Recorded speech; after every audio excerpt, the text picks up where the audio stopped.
to news in the Bay Area. People in San Francisco were keeping a close eye on Trump's address to Congress. So our Kevin Coe is live at Manny's in the Mission, where he's talking to people there to get their reaction. It was a long speech.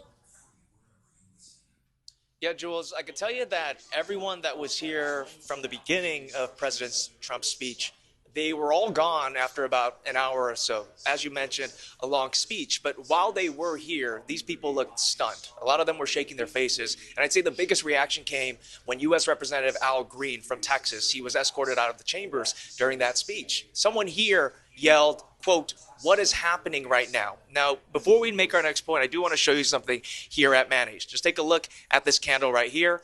That is Kamala Harris. Now, I show you that because I need to point out that most attendees at political events here at Manny's do tend to be progressive, and that's exactly the case here tonight, but it's a much smaller crowd than we're used to. You know, there were about 2,000 people who came by here on election night this past November, and tonight, it topped out at 14 people, 14 attendees, and there's only a handful of people still here left, and none of them are the people that were here in the beginning. Now, this watch party was announced late, but Manny also tells me he almost didn't do it, but he felt like he needed to so he could provide a space where people could be together. I think people would rather pretend this isn't happening and rather pretend that he wasn't the president, that he wasn't making this address, and it is a moment where a lot of people are just going like that, and I don't blame them. I understand it.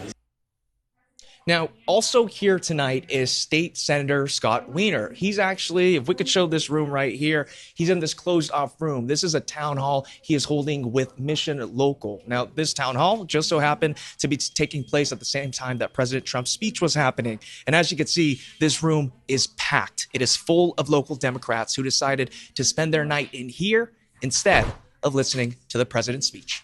Jules? What a contrast, and you can actually hear yourself talk because it's not so loud tonight either, only because a handful of people were there. All right, Kevin, appreciate your live report. Thank you. Still